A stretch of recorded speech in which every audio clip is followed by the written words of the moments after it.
Jack Morrison stood at the front of his classroom and pointed at the image floating above his desk. It showed a carved orange vegetable with a scary face and a candle inside it. "This is called a pumpkin," he said. "Every year, humans cut faces into them and put lights inside. Then we place them outside our homes." 12 alien students stared at him with confusion. A young Melvery named Torvin raised his large furry paw. He looked like a small bear with silver fur and big round eyes. "Teacher Jack, why would humans do this?" Torvin asked. "Does the carved vegetable protect you from predators?" Jack smiled. "No, Torvin. We do it because it looks scary. And we think scary things are fun." The classroom fell silent. A Velian student with blue skin and 4 arms made a sound of disbelief. A small Crethian with feathers covering her body pulled her wings closer to herself in worry. "Humans celebrate fear?" The Velian asked. "This makes no sense. All species avoid fear. Fear tells us to run from danger." "That is true," Jack said. He walked slowly between the rows of desks. "But humans learned something interesting about fear a long time ago. We learned that if we face our fears on purpose, they become smaller. So we created a holiday called Halloween where we dress up as monsters and try to scare each other. It reminds us that fear is just a feeling. It cannot hurt us by itself." His teaching assistant, Kira Lawson, stood near the window that looked out into space. She was a woman in her late 20s with short brown hair and calm eyes. She had heard Jack give this lesson many times before, but she still enjoyed watching the alien students try to understand it. "Do human children enjoy this holiday?" Torvin asked. His voice was soft and curious. "They love it," Jack said. "They dress up as ghosts and demons and go door to door asking for candy. The scarier the costume, the better." The Crethian student raised a feathered hand. "Teacher Jack, what if a real monster appeared during this celebration? Would the humans run?" Jack was about to answer when the classroom door slid open with a soft hiss. Everyone turned to look. A figure stood in the doorway. She was tall and covered in dark green scales. Her eyes were yellow with thin black lines down the center. She wore tight black armor that showed dozens of small scars burned into her scales. Each scar was a symbol, a mark of death. She carried 2 long blades that glowed with a faint purple light. Jack recognized the species immediately. Sethrani, the most feared assassins in the known galaxy. The students began to scream. Torvin jumped from his seat and ran to stand in front of the younger children, even though his whole body was shaking. The Velian student knocked over his desk trying to back away. The Crethian made a high crying sound and covered her face with her wings. The assassin stepped into the room. Her movements were smooth and silent like water flowing over stone. "Jack Morrison," she said. Her voice was cold and empty of feeling. "I am Vexus of the Shadowfang Order. You have been marked for death by the Sethrani Dominion for crimes against our people. Your execution will be swift if you do not resist. It will be slow if you do." She raised one of her glowing blades. The purple light reflected in the terrified eyes of the students. Kira took a step forward, her hand moving toward the emergency button on the wall. But Jack raised his hand to stop her. And then he did something that made no sense to anyone in the room. He laughed.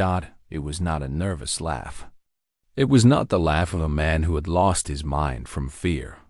It was a genuine laugh, the kind a person makes when they hear a good joke from an old friend. Vexus froze. Her yellow eyes narrowed. "You laugh?" she asked. "Do you not understand what I am?" Jack took a slow breath and let his laughter fade into a warm smile.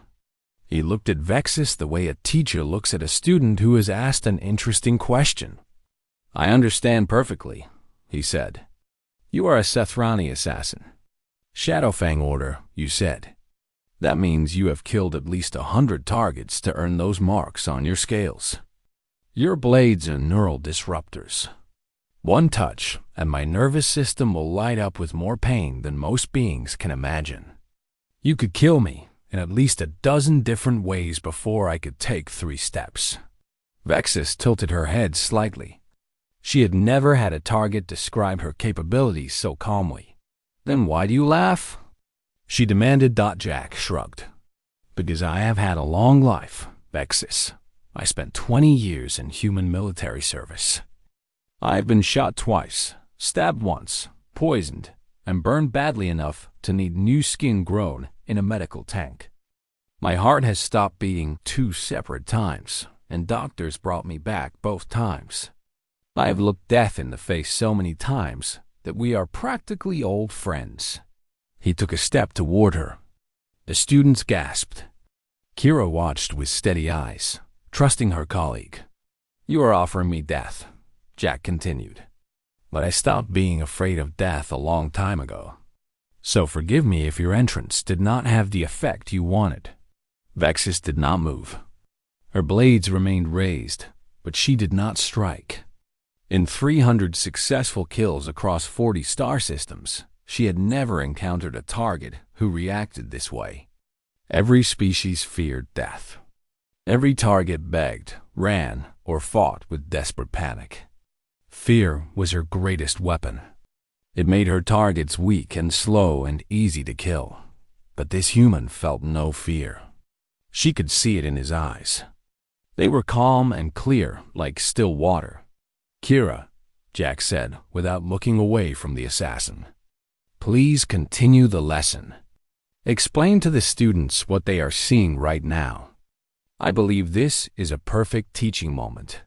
Kira nodded slowly. She turned to the terrified students and spoke in a gentle voice. Children, please watch carefully. What you are seeing is called human threat response. When humans face deadly danger, some of us become calm instead of panicked. This is what our teacher has trained himself to do. He's showing the assassin that he is not an easy target. Torvin stared at his teacher with wide eyes. Is Teacher Jack going to die? He whispered. Kira looked at Jack's back as he stood facing the assassin. I do not think so, she said softly. I have seen him talk his way out of worse situations than this. Vexus heard every word. Her grip on her blades tightened. You cannot talk your way out of death, human, she said. Jack smiled again. Maybe not. But before you kill me, I have one question. I think I deserve that much. Do you not agree? Vexus paused. Tradition allowed a final question. She gave a small nod. Why? Jack asked. What did I do to the Sithrani Dominion? What are these crimes you mentioned? Vexus opened her mouth to answer. Then she stopped. Her yellow eyes flickered with something that might have been doubt. I was given the kill order, she said slowly. I was not given the reason. Jack's smile grew wider. Now that is very interesting, because I've never met a Sithrani in my entire life. Until today, until you walked through that door, I had never even seen one of your kind in person. The assassin's blades lowered slightly. For the first time since she had arrived, she looked uncertain. Jack took another step closer. So I ask you again, Vexus of the Shadowfang, why am I marked for death? And more importantly, who decided I should die without telling you the reason? The classroom fell silent. The students held their breath. Even the soft hum of the space station seemed to fade away. Vexus stared at the human teacher. Her whole life, she had been taught that assassins do not ask questions. They receive orders and they obey. But something in this human's calm eyes made her want to know the answer. For the first time in her career, Vexus hesitated. The purple glow of the neural blades cast strange shadows across the classroom walls. Vexus stood perfectly still, her yellow eyes fixed on the human who refused to fear her. The students remained huddled in the corner, watching with terror and fascination. You are trying to confuse me, Vexus said.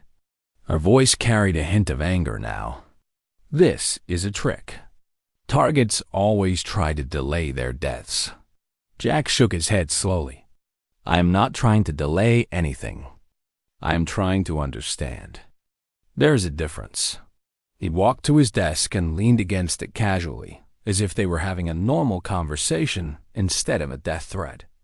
Vexus watched his every movement, ready to strike if he reached for a weapon. But he only crossed his arms and looked at her with patient curiosity. "Let me tell you something about humans," Jack said. "We are not brave because we feel no fear. We feel plenty of fear. But we have learned to think clearly even when we are afraid. It took thousands of years of evolution and training, but we got pretty good at it." Vexus made a sharp clicking sound with her tongue. "All species feel fear. No species can simply choose to ignore it." "You are right," Jack agreed. "We cannot ignore it, but we can accept it. When I look at you, my heart is beating faster than normal. My muscles are tense and ready to move. My brain is releasing chemicals that tell me to run or fight. This is fear, and I feel all of it right now." He paused and smiled slightly. "But I also know that panicking will not help me. Running will not save me because you are faster. Fighting will not work because you are better trained for combat. So my only real option is to stay calm and think. And thinking has always been my best skill." Kira continued speaking to the students in a low voice, keeping them calm while Jack talked. She explained that humans developed this ability because their ancestors had to face predators, much stronger and faster than themselves. Running and fighting were often not possible. So humans learned to use their minds as weapons instead. Torvin listened to every word. His silver fur was still standing on end from fear, but he found himself unable to look away from his teacher. He'd always thought humans were strange creatures. They were soft, slow, and had no claws or fangs. Many species wondered how humans had ever survived on their home planet. But watching Jack now, Torvin began to understand something important. Humans were not dangerous because of their bodies. They were dangerous because of their minds. Vexus took a step forward. "Enough talk. I have a contract to complete. Your calm words will not change your fate." "I am not asking you to spare me," Jack said. "I am asking you to think. You are an assassin, not a mindless killer. There's a difference. Assassins have codes of honor. They kill for reasons, not randomly. So what is the reason for my death?" Vexus stopped. Her jaw tightened. "The Sethrani Dominion does not explain its decisions to outsiders," she said. But her voice sounded less certain than before. "The Dominion did not order my death," Jack replied. "A person ordered my death. Ambassador Drelax, I assume, based on the diplomatic codes your order follows. He is the highest Sethrani official in this sector. Only someone of his rank could authorize a Shadowfang contract." Vexus's eyes widened slightly. This human knew too much about Sethrani political structure. She had underestimated him. "How do you know these things?" she asked. "I am a teacher," Jack said simply. "I study many subjects so I can teach them to my students. Sethrani culture and politics were part of my training when I took this job. I wanted to understand all the species whose children might one day sit in my classroom." He pushed himself off the desk and stood straight. His voice became more serious. "Now let me tell you what I think is happening here. Ambassador Drelax visited this station 3 weeks ago with a trade delegation. I was not part of that visit. I never met him. I never spoke to him. I did not even know he was here until after he left. So why would he want me dead?" Vexus did not answer.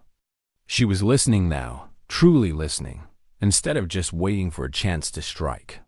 "There are only 2 possible reasons," Jack continued. "Either someone lied to him about me and gave him false information, or he did something during that visit that he needs to keep secret. Something he's afraid I might have seen or heard. And rather than take the risk, he decided to eliminate me. The assassin's grip on her blades loosened slightly. You are guessing. I am reasoning, Jack corrected. It is what humans do when we face problems we cannot solve with strength. We think. We ask questions. We look for patterns. Kira spoke up from across the room. 3 weeks ago, during the delegation visit, I was off station for medical training. Jack was here alone, managing the classroom. He mentioned that the delegation toured the academy, but he stayed in this room grading assignments. He never interacted with any of them. Jack nodded. So I have no information about Ambassador Drax. I have never seen him do anything suspicious. I am no threat to him at all, unless... He paused and looked around the classroom thoughtfully. Unless this room is close to something important. Something the ambassador might have accessed during his tour. Vexis watched him think. She had killed politicians, generals, crime lords, and spies. All of them had begged for mercy or tried to attack her in desperation. None of them had ever simply started solving a puzzle while she held blades to their throat. You are strange, she said quietly. Jack laughed softly. I have been told that before. Usually by my ex-wife, but also by several commanding officers. The joke caught Vexis off guard. She felt her concentration slip for just a moment. This human kept surprising her, and she did not like surprises. Contact your handler, Jack said. His voice became gentle, almost kind. Ask Ambassador Drelax why I was marked. If he gives you a real answer with real evidence of my crimes, then you will know the kill is justified. But if he refuses to explain, if he just tells you to obey without question, then you will know something is wrong. Vexis shook her head. Assassins do not question orders. Assassins follow a code of honor, Jack replied. I learned that in my studies. Shadowfang assassins are proud of their integrity. They do not kill innocents. They do not allow themselves to be used as tools for cowards who hide behind false orders. Is that not correct? Vexis felt something twist in her chest. The human was right. The Shadowfang had strict rules about justified kills. Targets had to be guilty of real crimes. Evidence had to exist. An assassin who killed an innocent person brought shame to the entire order.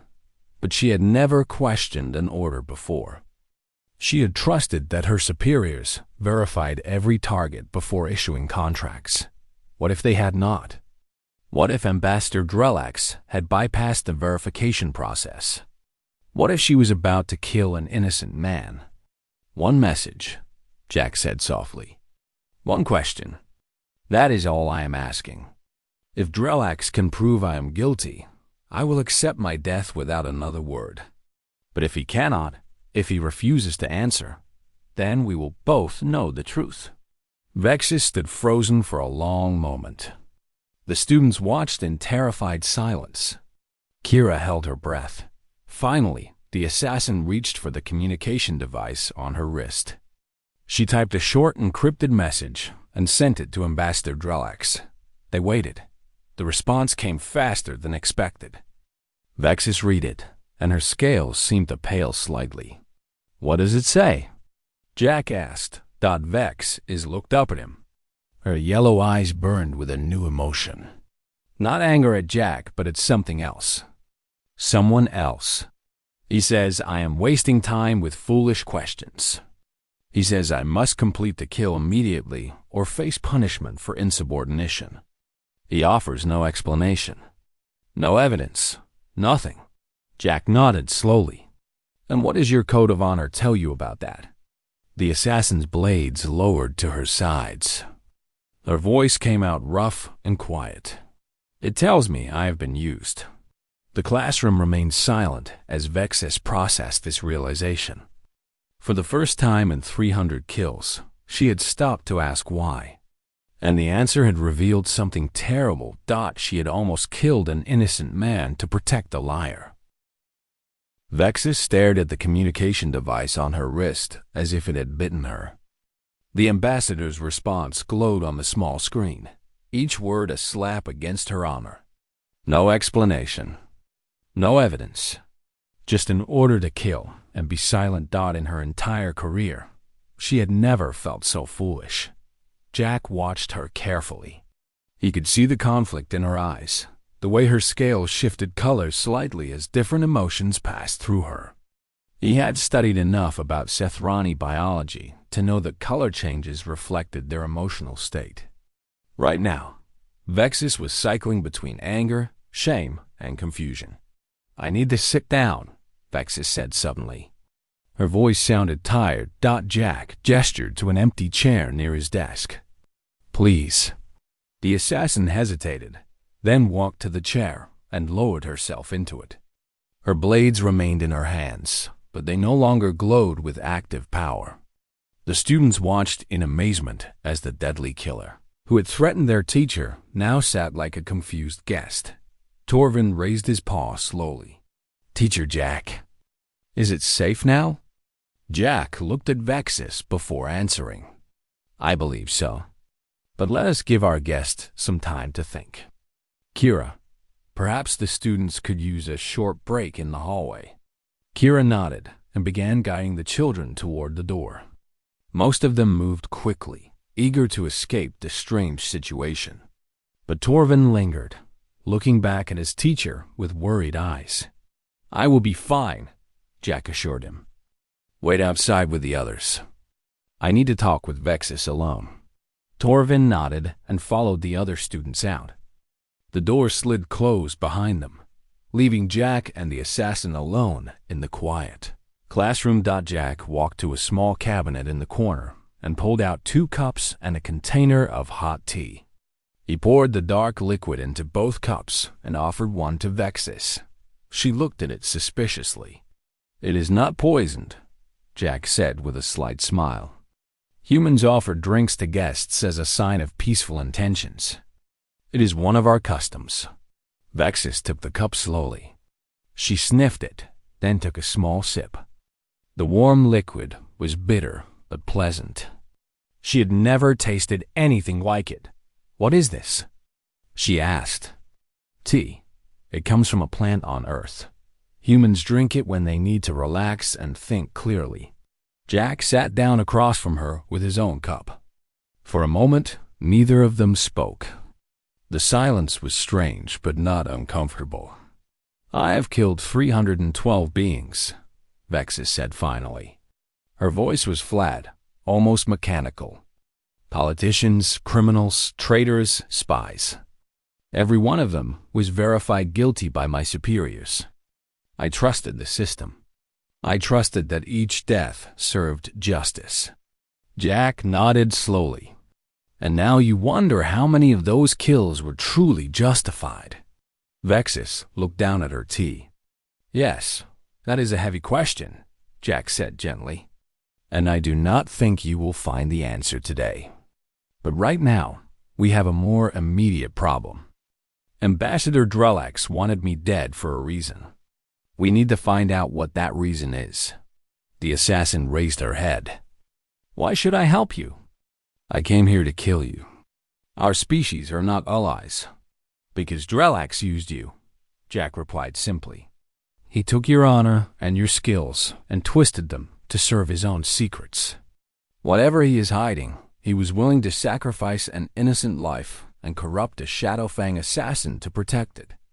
Does that not make you angry?" Vexus's scales flushed a deep red for just a moment before returning to their normal green. Yes, she was angry. More angry than she had ever been in her life. "What do you suggest?" she asked. Jack set down his tea and pulled up a holographic display from his desk. It showed a map of the space station with different sections marked in colors.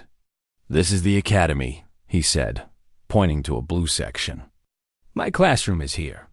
And this room right next to us, marked in red, is the station's secure server room.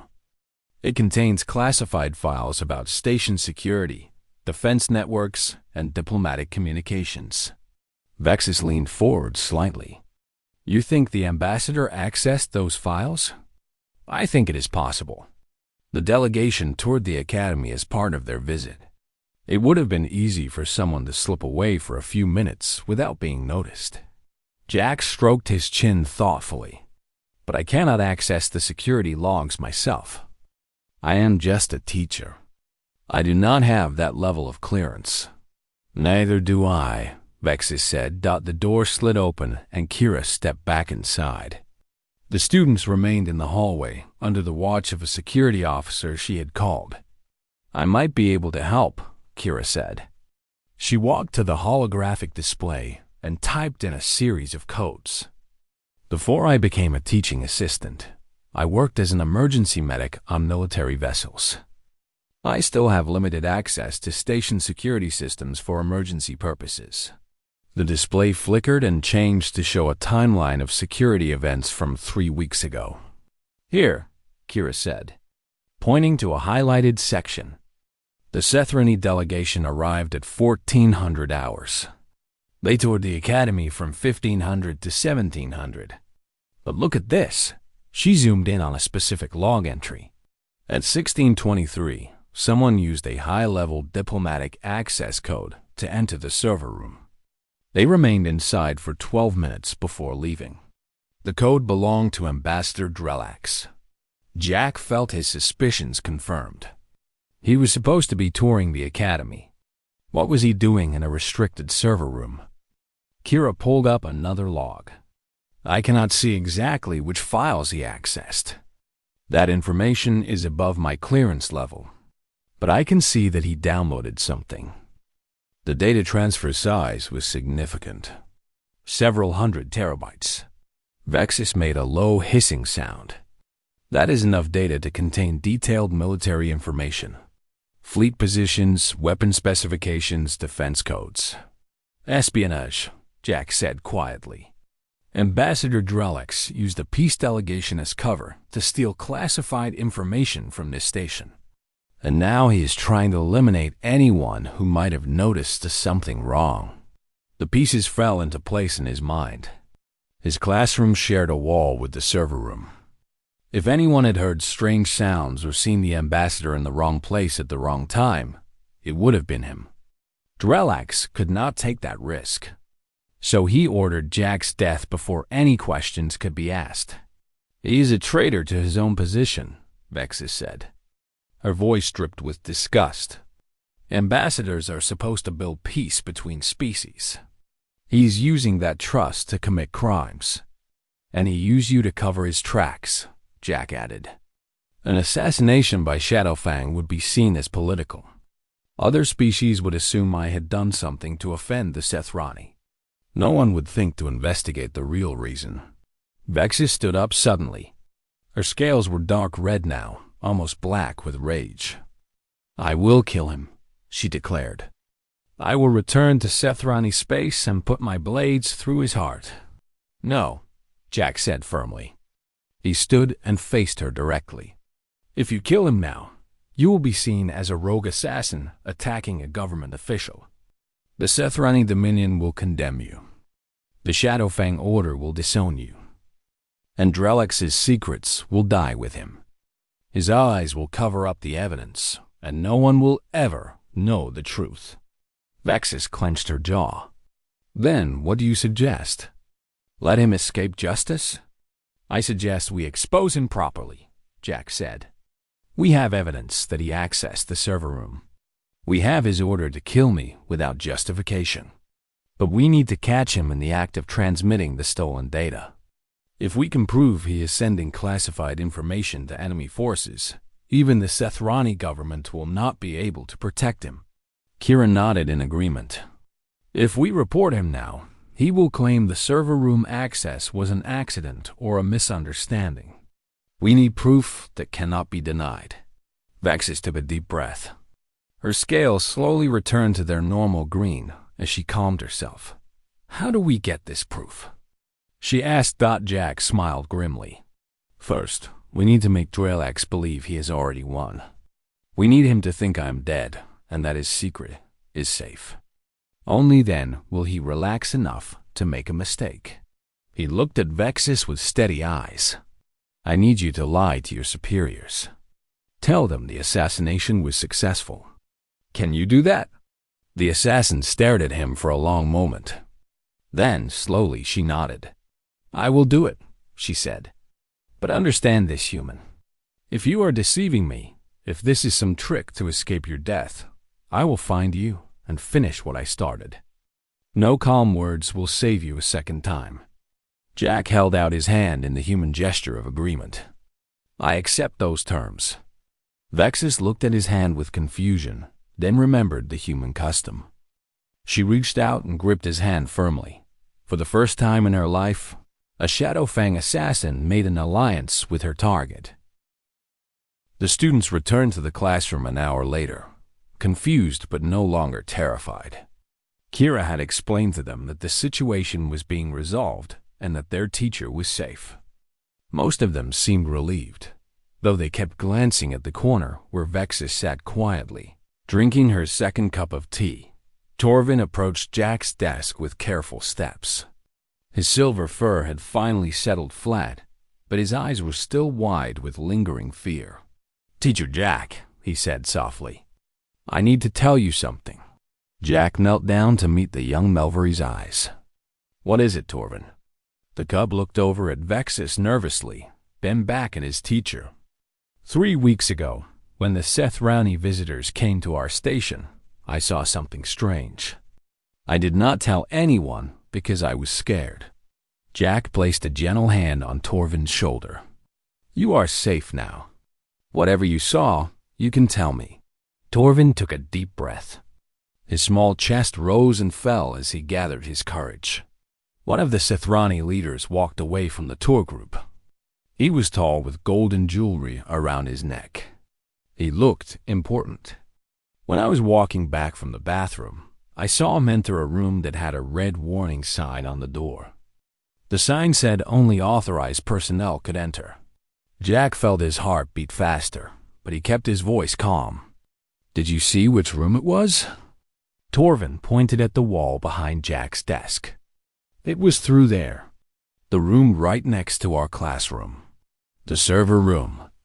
Torvin had witnessed Ambassador Drellax breaking into the restricted area. This was exactly the confirmation they needed. Did he see you?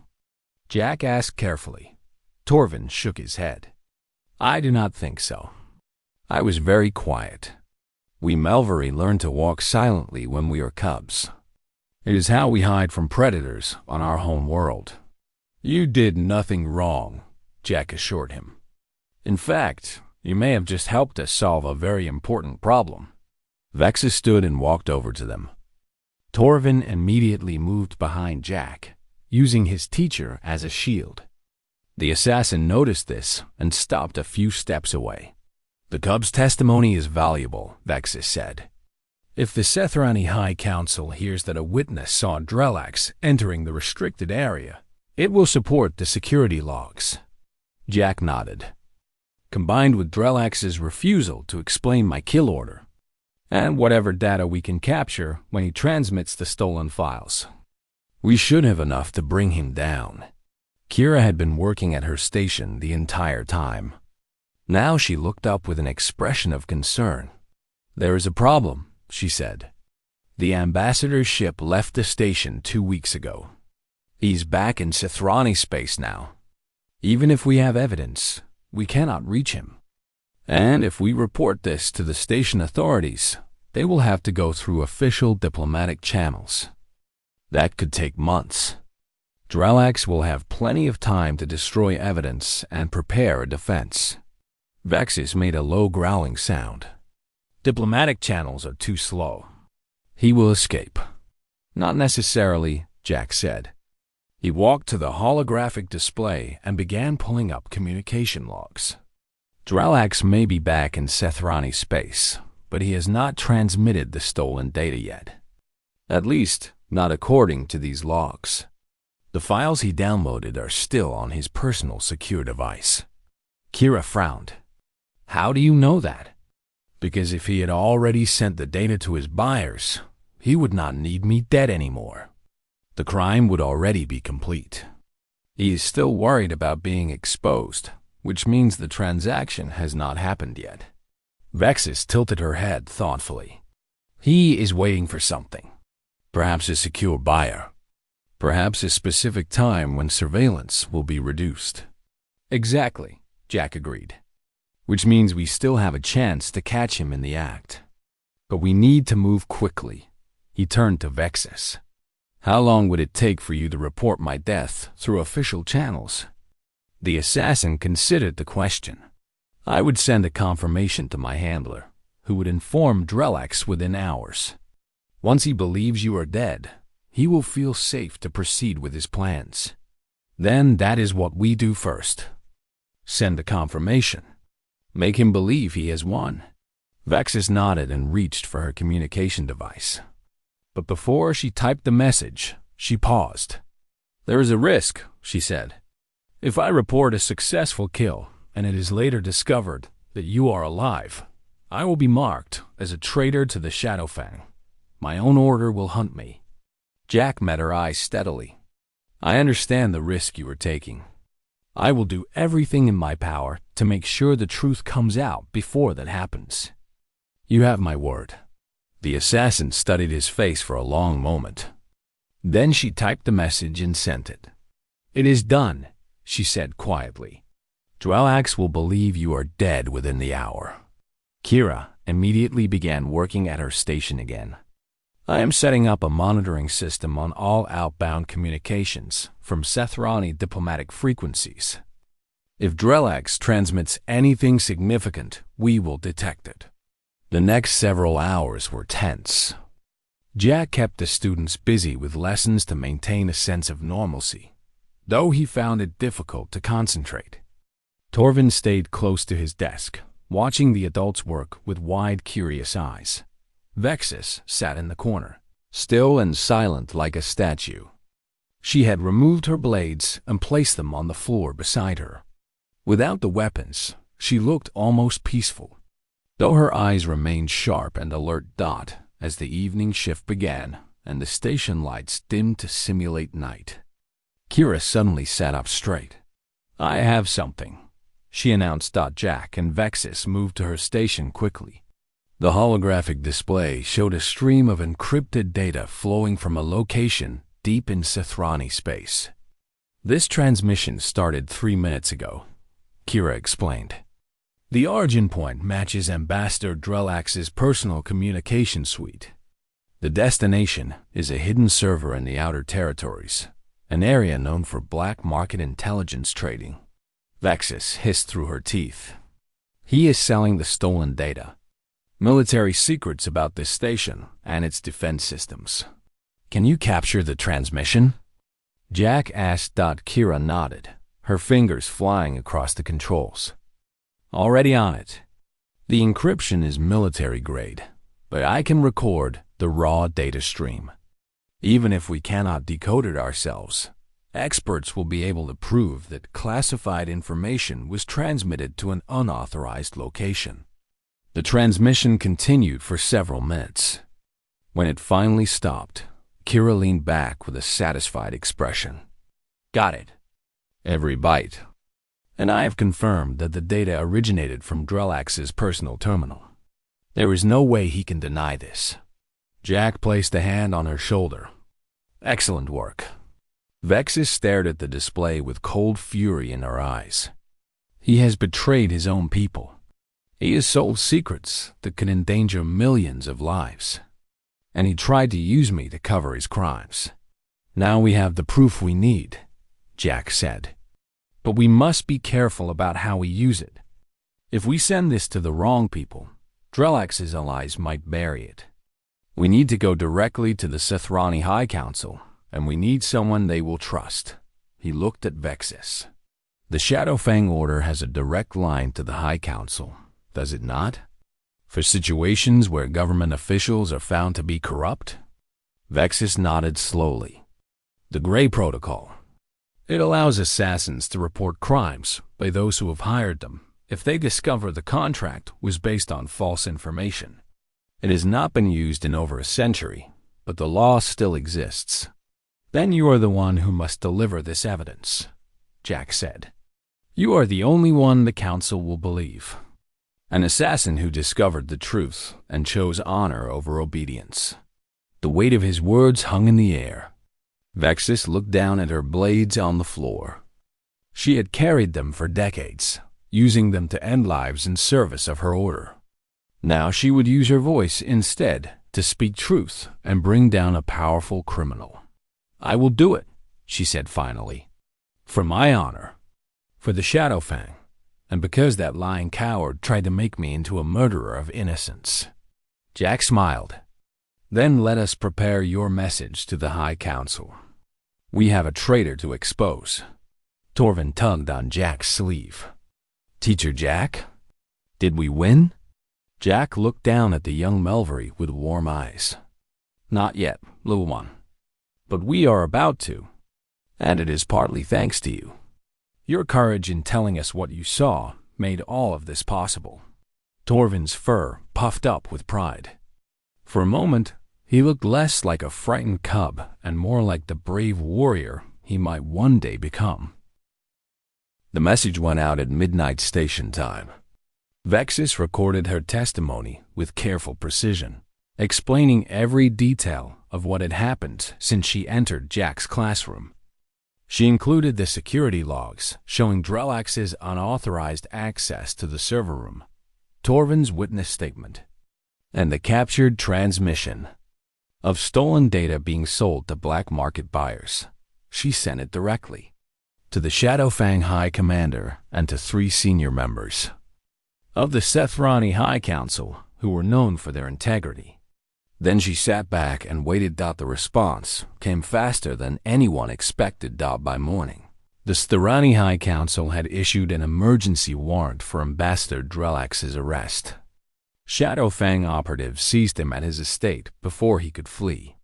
The stolen data was recovered from his personal devices, confirming everything in Vexus's report. Jack learned all of this while eating breakfast with his students. Kira read the official announcements aloud, and the children listened with amazement. The Sethrani High Council has declared Ambassador Drellax guilty of espionage, corruption, and abuse of the sacred assassination protocols, Kira read. He has been stripped of all titles and will face trial before a military tribunal. The Shadowfang Order has condemned his actions and formally apologized to the Galactic Integration Academy for the unauthorized threat against one of its teachers. Torvin bounced in his seat with excitement. "We did it! We caught the bad guy!" The other students cheered and clapped. For a moment, the classroom felt more like a celebration than a school. Jack smiled at their enthusiasm, but his eyes drifted to the empty chair where Vexus had sat the night before. She had left before dawn, returning to Sethrani space to face the consequences of her actions. Even though she had done the right thing, there would be questions and investigations. Her career as an assassin might be over. He hoped she would be all right. 3 weeks passed. Life at the academy returned to normal. Jack continued teaching his human studies classes, though his students now looked at him with a new kind of respect. Word had spread throughout the station about how he had faced down a Shadowfang assassin with nothing but calm words and clear thinking. Other teachers asked him how he had stayed so calm. Jack always gave the same answer. Fear is a feeling, not a fact. It tells you that danger is present, but it does not tell you what to do about that danger.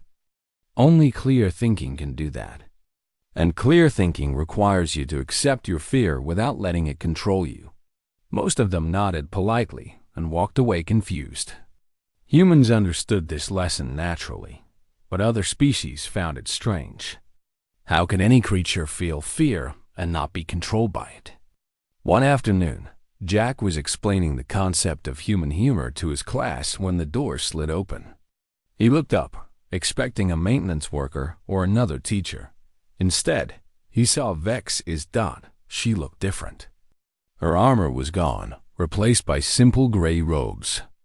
The kill marks on her scales had been covered with a white paste, a Sethrani tradition that signified a new beginning. Her neural blades were nowhere to be seen. The students immediately tensed with fear. Torvin grabbed the edge of his desk, ready to run. "Peace," Vexus said. Her voice was softer than before, less cold. "I have not come to harm anyone." Jack stood and walked toward her. "Welcome back. I was wondering if I would see you again." The assassin, or former assassin, stepped fully into the classroom. She looked around at the young alien faces staring at her with wide eyes. "I have spent the past 3 weeks answering questions from the High Council and the Shadowfang commanders," she said. "They examined every detail of what happened here. In the end, they ruled that I acted with honor. I exposed a traitor and protected an innocent life." "That is good news," Jack said. Vexus nodded slowly. "But my career as an assassin is finished. The Grey Protocol protects me from punishment, but it does not allow me to return to active service. Once an assassin questions their orders, they can never be fully trusted again." Jack understood. In the world of shadows and silent death, absolute obedience was essential. Vexus had broken that obedience for the right reasons, but the break itself could not be undone. "What will you do now?" he asked. Vex was quiet for a moment. Then she looked directly at him with her yellow eyes. "I wish to understand," she said, "how you remained calm when death stood before you. How you thought clearly when every instinct should have screamed at you to panic. Humans have a way of mastering fear that my species has never learned. I want to study this ability." Jack raised an eyebrow. "You want to learn from me?" "I want to observe. To watch how you teach these young ones to face the universe without being controlled by their fears. Perhaps in time, I will understand the secret that saved your life." Jack considered her request. Then he smiled and gestured to the empty chair in the corner. "You are welcome to stay as long as you wish. Though I should warn you, my lessons can be quite boring. We spend a lot of time discussing human holidays and eating habits." Vexus walked to the chair and sat down gracefully. "I will manage." Torvin raised his paw hesitantly. "Teacher Jack, is the scary assassin lady going to be in our class now?" "Her name is Vexus," Jack said. "And yes, she will be observing our lessons for a while. I expect everyone to treat her with the same respect you show to each other." The students exchanged nervous glances, but slowly nodded their agreement. Over the past few weeks, they had learned that their teacher's judgment could be trusted. Even when it seemed strange, Jack returned to the front of the classroom and resumed his lesson on human humor. Now, where were we? Ah, yes. Humans tell jokes to make each other laugh. Laughter is a response to surprise and absurdity. For example, why did the chicken cross the road? The students looked at him blankly. Vexus tilted her head in confusion. "To get to the other side," Jack said with a grin. Silence filled the room. The aliens stared at him without understanding. Jack laughed softly. "You see, the joke works because the answer is so simple and obvious that it surprises you. Humans find this kind of subverted expectation funny." "That is strange," the valiant student said. "Why would a simple answer be humorous?" "Because humans expect complicated answers to questions. When the answer is unexpectedly simple, it creates a moment of surprise. And surprise, when it is harmless, makes us laugh instead of fear." Vexus listened carefully. She had spent her whole life dealing in fear and death. The idea that surprise could bring joy instead of terror was foreign to her. But watching Jack explain it to his students, she began to see the edges of the truth he had shown her in their first meeting. Humans did not ignore fear. They transformed it. They took the energy of fear and turned it into laughter, into curiosity, into determination. Where other species saw only danger, humans saw opportunity. It was a strange and wonderful gift. And Vexus was determined to understand it. After class ended and the students filed out, Torvin lingered by the door. He looked at Vexus, then at his teacher, then back at Vexus. "You were going to kill Teacher Jack. the young Melvery said quietly. "But now you want to learn from him. Why?" Vexus considered the question seriously. "Because he showed me that I was wrong. Not about my skills or my mission, but about what true strength looks like. I thought strength meant causing fear in others. Your teacher showed me that real strength means not being controlled by fear yourself." Torvin thought about this for a moment. Then he nodded solemnly. "Teacher Jack is very wise," he said. "Sometimes I do not understand his lessons, but I always feel braver after listening to him." The cub hurried out to join his friends, leaving Jack and Vexus alone in the quiet classroom. "You have good students," Vexus said. "They are curious and kind," Jack agreed. "That is all any teacher can ask for." He began cleaning up the day's materials, moving with the easy rhythm of long practice. Vexus watched him, still trying to understand the calm that seemed to flow through everything he did. "Teacher Jack," she said, "when I entered this room 3 weeks ago, were you truly not afraid of dying?" Jack paused and looked at her honestly. "I was afraid," he admitted. "Every human feels fear. But I have learned that fear is like fire. It can destroy you if you let it burn out of control. Or it can warm you and light your path if you learn to contain it." He set down the materials and faced her directly. "The secret is not to be fearless. The secret is to act despite your fear. To think when your body tells you to panic. To move forward when every instinct says run. That is what humans call courage. And it is something anyone can learn if they are willing to practice." Vexus absorbed his words in silence. For 300 kills, she had believed that her ability to cause fear made her powerful.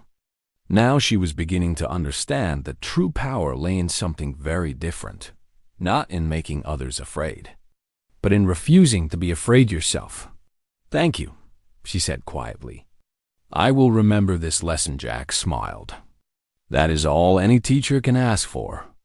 "Now, same time tomorrow," Vexus nodded. Same time tomorrow, she rose and walked to the door, pausing at the threshold to look back at the human who had changed her understanding of the universe. Then she stepped out into the corridor, ready to learn what it truly meant to be fearless. And in his empty classroom, Jack Morrison laughed softly to himself and began preparing for tomorrow's lesson. There was always more to teach, more to learn, and more reasons to face each day with courage and curiosity. That was the human way.